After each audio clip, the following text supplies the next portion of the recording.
Ces vidéos sont des récapitulatifs de concepts, informations ou anecdotes publiées dans des précédentes vidéos. Divulgation, de nos jours, partie 2, approfondissement.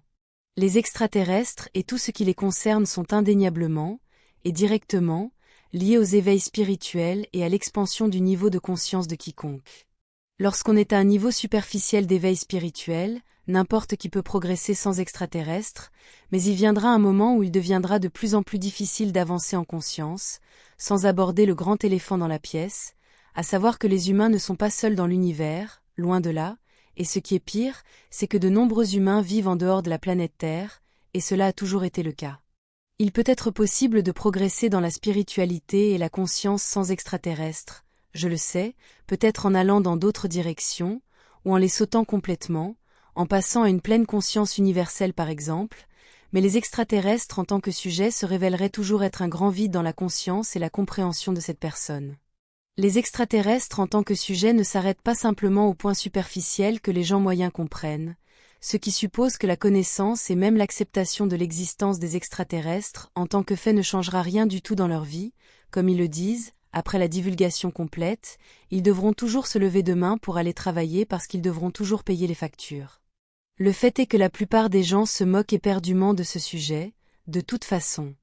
Et c'est une partie qui peut être difficile à comprendre pour la plupart, car la connaissance et la pleine conscience de l'existence des extraterrestres, et de tout ce qu'ils apportent avec eux, finissent par être un véritable bouleversement, tant pour les sociétés dans leur ensemble que pour l'individu, au point où toute la toile d'idées qui façonne et forme la matrice sur Terre finit par s'effondrer. Parce que tous les mensonges et toutes les tromperies qui maintiennent la matrice 3D de la Terre en fonctionnement se dissipent simplement lorsqu'ils sont confrontés aux faits, car la vérité finira toujours par émerger. Comme on dit, la vérité est comme un lion, elle se défendra elle-même, ou comme l'a dit Mahatma Gandhi, même si vous êtes une minorité, la vérité est la vérité. Réaliser une chose conduit à réaliser une autre lors d'un éveil de conscience, et à la fin, les gens réaliseront que l'habitat humain est bien plus vaste que la Terre, car il s'étend pratiquement sans limite, et parmi les étoiles. Réveillez-vous, mes chères graines d'étoiles, vous êtes artificiellement contenus là sur Terre et vous êtes manipulés pour croire que votre vie actuelle est tout ce qu'il y a. Réaliser l'existence des extraterrestres, effondre les mensonges qui soutiennent la matrice sur Terre, en particulier la connaissance de l'existence de plus d'humains, exactement comme ceux vivant sur Terre, mais libres de vagabonder parmi les étoiles. Les gens sur Terre commencent généralement à se demander « Pourquoi pas moi ? Pourquoi me ment-on et m'interdit-on de savoir et d'avoir tout ce qui est nécessaire pour vagabonder parmi les étoiles ? Pourquoi me ment-on de manière si forte et cruelle ? Pourquoi ne suis-je pas libre ? » En étudiant le sujet extraterrestre presque partout ailleurs, qui n'a rien à voir avec mon groupe en particulier, qu'est-ce qui manque ? Remarquez qu'entre toutes les innombrables races d'étoiles extraterrestres, de toute taille et forme, il y en a une qui est à peine mentionnée, si ce n'est pas du tout, et c'est de loin le type le plus commun d'extraterrestres du moins dans cette zone de l'espace, et ce sont les humains de l'espace, plus d'humains en fait. À mon avis, les humains dans l'espace ont été omis de presque toutes les autres divulgations parce qu'ils ont poussé le grand public à poser trop de questions, car les humains existants en dehors de la Terre exposent et font effondrer de grands mensonges qui soutiennent la matrice, tels que le darwinisme et l'évolution des espèces, donc vous pouvez imaginer les implications d'accepter officiellement les humains de l'espace. Cela, bien sûr, avec quelques exceptions, comme les humites et tous les autres extraterrestres anthropomorphes, bien qu'ils ne soient pas exactement humains, ils se ressemblent, mais ici je parle des humains stellaires comme la même race exacte que celle de la Terre, celle-là est celle que la plupart des chercheurs émettent ou ont peur de mentionner, et c'est parce que cela provoque l'effondrement de la matrice. Je dis toujours que les gens ne devraient pas dépendre des autorités telles que les gouvernements pour se faire une idée de ce qui est réel et ce qui ne l'est pas et qu'ils devraient développer la capacité de relier les points et de prendre la responsabilité de ce qu'ils décident d'être leur réalité. Mais je peux voir les bonnes choses qui viendraient à nous tous qui traitons des sujets extraterrestres chaque jour, humains et non humains, car après une divulgation, même si elle est limitée, cela rendra notre travail plus facile car les gens, en général, ne pourront plus nous diffamer autant qu'ils l'ont fait jusqu'à présent. Cela rendrait simplement la crédibilité beaucoup plus facile, selon ce qui a été déclassifié par les gouvernements et ont rendu l'information officielle, bien sûr. Mais bien que cela puisse sembler être quelque chose de bon et un souffle d'air frais, ce n'est pas si simple une fois que nous examinons le problème de près, car les seules choses et les seules informations qui seront validées seront les leurs, et non ce que d'autres chercheurs et groupes indépendants essaient d'offrir, par exemple, les miens et ceux de mon groupe. Mais je dois insister sur le fait que tout ce qu'ils divulgueront ne sera jamais la vérité, ni ne représentera jamais l'ensemble de la situation. Le but même des gouvernements acceptant qu'ils connaissent l'existence des extraterrestres et tout ce qui les concerne est de contrôler et de manipuler la perception du public sur le sujet, car comme je l'ai expliqué ci-dessus, s'ils ne contrôlent pas le récit, ils peuvent perdre le contrôle sur l'ensemble du sujet et ses implications peuvent être très grandes, aussi grandes que la capacité de faire s'effondrer un royaume ou une matrice. Et le récit officiel sur la divulgation extraterrestre que les contrôleurs poussent sera tel que le sujet s'inscrive dans ce que leurs religions ont dit, car ils ont également préparé cette divulgation sous cet angle, adaptant le récit de leur religion, en particulier le christianisme, pour répondre aux exigences modernes. En résumé, c'est la même doctrine créationniste chrétienne séculaire, mais avec des vaisseaux spatiaux, comme nous pouvons le voir si bien dans la plupart des groupes New Age. Et je peux voir cela. La tendance générale de la pensée et les idées du grand public sont de suivre ce que les experts en ovnis désignés et leurs exopoliticiens disent. Ce sont les plus grands et les mieux financés groupes de personnes qui parlent au public des sujets extraterrestres, et qui sont fortement infiltrés et guidés par des agents du système pour pousser un certain récit, guider la perception du public et finalement monopoliser la vérité. Les gouvernements et les contrôleurs au-dessus d'eux utilisent ces grandes organisations et les personnes qui y ont de grands noms pour encapsuler ce que le public peut et doit savoir sur tout ce qui concerne les extraterrestres, et avec cela, ils manipulent le grand public pour s'opposer, ridiculiser et attaquer les petits chercheurs extraterrestres qui pourraient offrir un récit différent. Avec cela, les gouvernements et leurs contrôleurs peuvent valider leurs informations extraterrestres tout en ostracisant et en diffamant tout ce qui ne correspond pas à leur récit, et quiconque ne va pas dans leur sens, monopoliser la vérité comme ils l'ont toujours fait, imposant à la société terrestre les paramètres acceptés de ce qui est réel et ce qui ne l'est pas, quelle information sera validée et quelle ne le sera pas. Ainsi, au final, peu de choses auraient changé après la divulgation, les gouvernements auront encore plus de pouvoir et de contrôle sur le récit extraterrestre, et les petits chercheurs indépendants seront aussi discrédités et diffamés que toujours. Encore une fois, la vérité sera entre les mains de ces quelques-uns qui peuvent relier les points et se faire leur propre opinion sur ce qui est réel et ce qui ne l'est pas, de manière indépendante.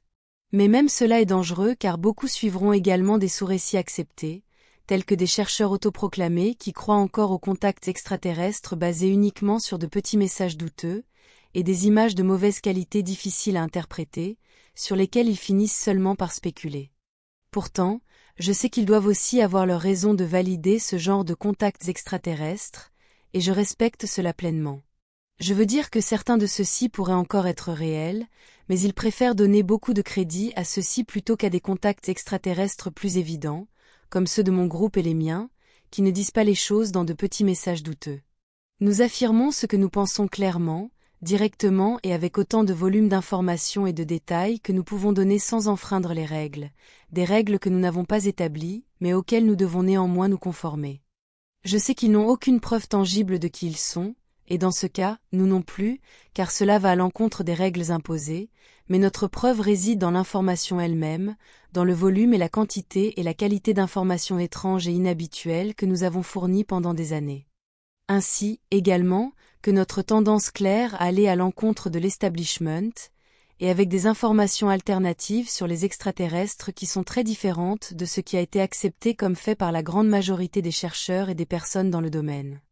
Un autre sous-récit qui a émergé de toutes les versions les plus socialement acceptées et officielles est celui de toutes ces personnes qui exploitent le sujet extraterrestre pour gagner de l'argent à travers leurs innombrables conférences, livres et même ateliers. Comme celui que j'ai récemment vu sur comment contacter des extraterrestres, mais en suivant toujours le même récit qu'habituellement, et dans ce cas la version religieuse du contact extraterrestre, qui est le christianisme, à nouveau, mais avec des soucoupes volantes. Je ne serai jamais contre les gens qui publient leur vérité personnelle, mais ce que je conteste, ce sont leurs tentatives de monopoliser l'information et avec elle la vérité. Pour moi, ce qui est le plus répréhensible, ce sont ceux qui diabolisent, promeuvent des attaques et ostracisent d'autres personnes et chercheurs, simplement parce qu'ils peuvent aller à l'encontre de leurs théories, comme celles qu'ils ont publiées dans leurs livres, tout cela à cause de l'argent. Et puis il y a encore un autre problème qui doit être mentionné ici, c'est le tsunami de personnes inventant de faux extraterrestres et se répandant sur le web, causant encore plus de confusion. De plus, beaucoup se font passer pour de véritables extraterrestres, comme plusieurs membres de mon groupe, alors s'il vous plaît, faites attention à cela, car mon groupe ne parle pas ouvertement sur les réseaux sociaux, nous sommes largement surchargés de travail et de tâches, et nous aimerions pouvoir être plus proches de vous tous, mais pour le moment, c'est impossible. En ce qui me concerne, j'ai été isolé pour travailler uniquement avec mon équipe TGET qui me donne un soutien technique très apprécié, et c'est tout, je ne suis pas sur les réseaux sociaux. La divulgation est un sujet extrêmement compliqué, et cela prend du temps et beaucoup de dévouement pour pouvoir le comprendre du mieux possible. Comme je l'ai dit auparavant, écoutez tout le monde, autant de personnes que possible, puis faites votre propre opinion avec les meilleures informations dont vous disposez à chaque fois.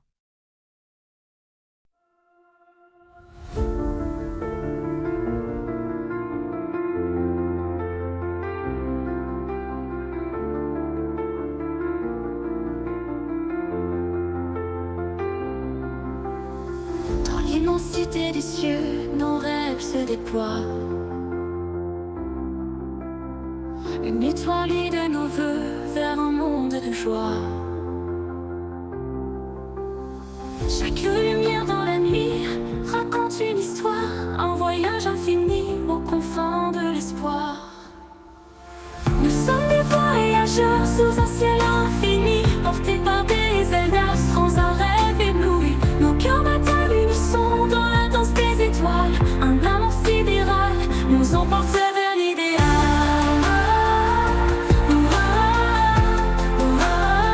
Nous emporte vers l'idéal.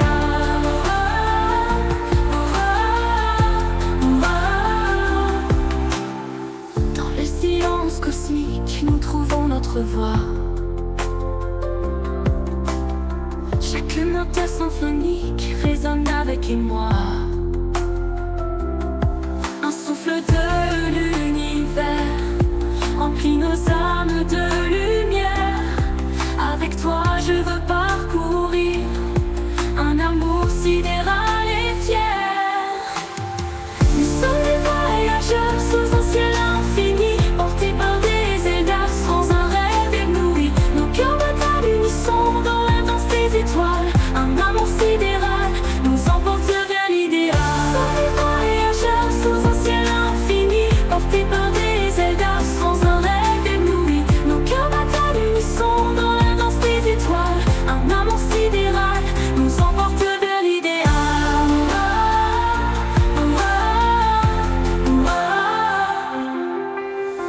Au-delà des galaxies, nos rêves se réalisent. Main dans la main ensemble, vers les